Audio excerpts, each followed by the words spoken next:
The Catcher in the Rye, Chapter 1. If you really want to hear about it, the first thing you'll probably want to know is where I was born, and what my lousy childhood was like, and how my parents were occupied and all that before they had me, and all that David Copperfield kind of crap. But I don't feel like going into it, if you want to know the truth. In the first place, that stuff bores me. And in the second place, my parents would have about 2 hemorrhages apiece if I told anything pretty personal about them. They're quite touchy about anything like that, especially my father. They're nice and all. I'm not saying that, but they're also touchy as hell. Besides, I'm not going to tell you my whole goddamn autobiography or anything. I'll just tell you about this bad man stuff that happened to me around last Christmas, just before I got pretty run down and had to come out here and take it easy. I mean, that's all I told a DB about, and he's my brother and all. He's in Hollywood. That isn't too far from this crumbly place, and he comes over and visits me practically every weekend. He's going to drive me home. When I go home next month, maybe. He just got a Jaguar. One of those little English jobs that can do around 200 miles an hour. It cost him damn near $4,000. He's got a lot of dough now. He didn't used to. He used to be just a regular writer when he was home. He wrote this terrific book of short stories, The Secret Goldfish, in case you've never heard of him. The best one in it was The Secret Goldfish. It was about this little kid that wouldn't let anybody look at his goldfish because he'd bought it with his own money. It killed me.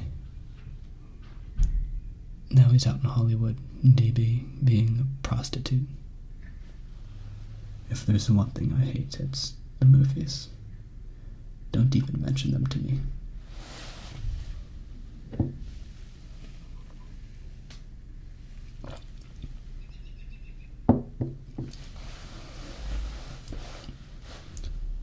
Where I want to start telling is the day I left Pensy Prep.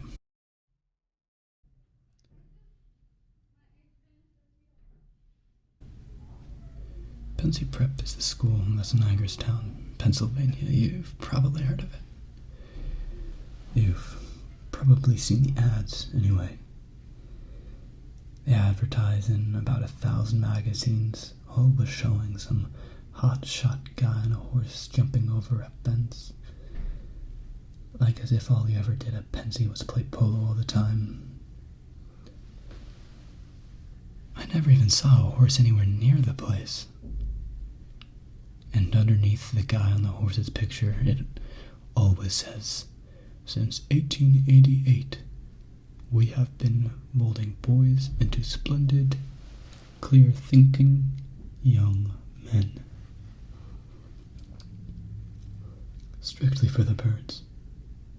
They don't do any damn more molding at Pensy than they do at any other school. And I didn't know anybody there that was splendid and clear thinking at all. Maybe 2 guys, if that many. And they probably came to Pensy that way. Anyway, it was a Saturday of the football game with Saxon Hall. The game with Saxon Hall was supposed to be a very big deal around Pensy. It was the last game of the year, and you were supposed to commit suicide or something if old Pensy didn't win. I remember around 3 o'clock that afternoon, I was standing way the hell up on top of Thompson Hill, right next to this crazy cannon that was in the Revolutionary War and all. You could see the whole field from there, and you could see the two teams bashing each other all over the place. You couldn't see the grandstand too hot, but you could hear them all yelling, deep and terrific on the Pensy side, because practically the whole school except me was there. And Scrawny and Faggy on the Saxon Hall side, because the visiting team hardly ever brought many people with them. There were never many girls at all the football games. Only the seniors were allowed to bring girls with them. It was a terrible school, no matter how you looked at it. I like to be somewhere, at least, where you can see a few girls around once in a while, even if they're only scratching their arms or blowing their noses or even just giggling or something. Old Selma Turner. She was the headmaster's daughter. Showed up at the games quite often, but she wasn't exactly the type that drove you mad with desire. She was a pretty nice girl, though. I sat next to her once in the bus from Hagerstown, and we sort of struck up a conversation. I liked her. She had a big nose, and her nails were all bitten down and bleedy looking, and she had on those damn falsies that point all over the place, but you sort of felt sorry for her. What I liked about her, she didn't give you a lot of horse manure about what a great guy her father was. She probably knew what a phony slob he was.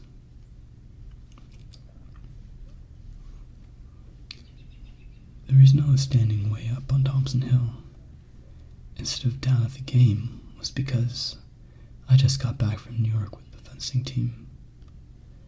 I was the goddamn manager of the fencing team, a very big deal. We'd gone into New York that morning for this fencing meet with McBurney School, only we didn't have the meet.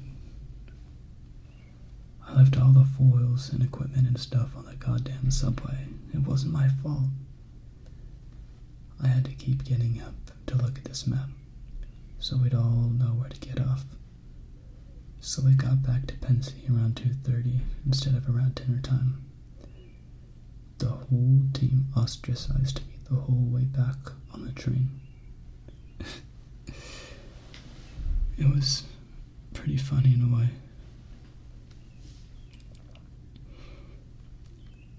The other reason I wasn't down at the game was because I was on my way to say goodbye to old Spencer, my history teacher. He had the grip, and I figured I probably wouldn't see him again until Christmas vacation started. He wrote me this note saying he wanted to see me before I went home. He knew I wasn't coming back to Pensy. I forgot to tell you about that. They kicked me out. I wasn't supposed to come back after Christmas vacation on account of I was flunking 4 subjects and not applying myself and all. They gave me frequent warnings to start applying myself, especially around midterms when my parents came up for a conference with old Termer, but I didn't do it, so I got the axe. They gave the guys the axe quite frequently at Pensy. It has a very good academic rating, Pensy. It really does.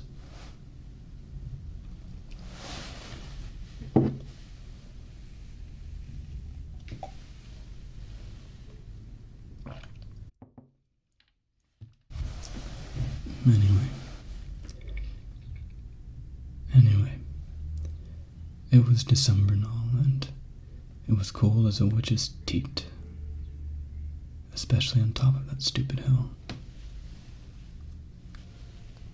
I only had on my reversible and no gloves or anything. The week before that, somebody had stolen my camel's hair coat right out of my room with my fur-lined gloves, right in the pocket and all. Pensy was full of crooks. Quite a few guys came from these very wealthy families, but it was full of crooks anyway. The more expensive a school is, the more crooks it has. I'm not kidding. Anyway, I kept standing next to that crazy cannon, looking down at the game and freezing my ass off. Only, I wasn't watching the game too much. What I was really hanging around for, I was really trying to feel some kind of goodbye. I mean, I've left schools and places I didn't even know I was leaving them. I hate that. I don't care if it's a sad goodbye or a bad goodbye, but when I leave a place, I like to know I'm leaving it. If you don't, you feel even worse. I was lucky. All of a sudden, I thought of something that helped make me know I was getting the hell out. I suddenly remembered this time, in around October, that I and Robert Tishner and Paul Campbell were chucking a football around in front of the academic building. They were nice guys, especially Tishner. It was just before dinner, and it was getting pretty dark out. But we kept chucking the ball around anyway. It kept getting darker and darker. We could hardly see the ball anymore, but we didn't want to stop doing what we were doing. Finally, we had to. This teacher that taught biology, Mr. Zambisi, stuck his head out of this window in the academic building and told us to go back to the dorm and get ready for dinner. If I get a chance to remember that kind of stuff, I can get a goodbye when I need one, at least most of the time I can. As soon as I got it, I turned around and started running down the other side of the hill, toward old Spencer's house. He didn't live on the campus, he lived on Anthony Wayne Avenue. I ran all the way to the main gate, and then I waited a second till I got my breath. I have no wind, if you want to know the truth. I'm a quite heavy smoker, for one thing. That is, I used to be. They made me cut it out. Another thing, I grew 6.5 inches last year. That's also how I practically got TB and came out of here for all these goddamn checkups and stuff. I'm pretty healthy though. Anyway, as soon as I got my breath, I ran across Route 204. It was icy as hell, and I damn near fell down. I don't even know what I was running for. I guess I just felt like it.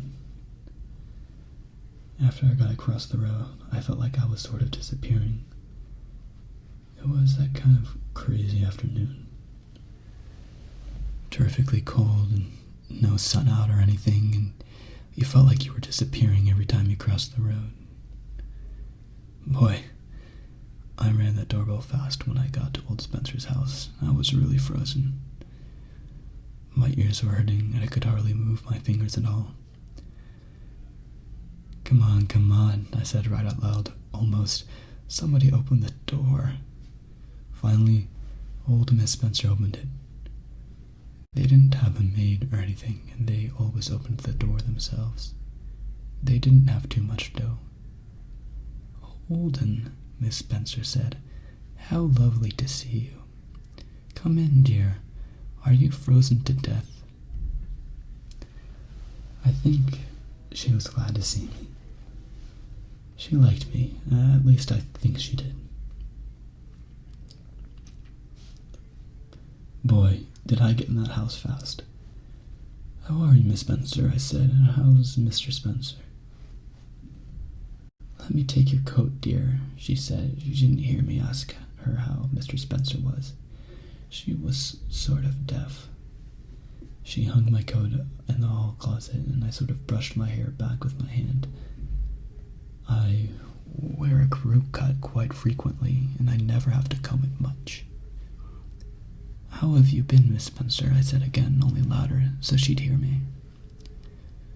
"I've been just fine, Holden." She closed the closet door. "How have you been?" The way she asked me, I knew right away old Spencer told her I'd been kicked out. Fine, I said. How's Mr. Spencer? He over his grip yet? Over it? Holden, he's behaving like a perfect I don't know what. He's in his room, dear. Go right in.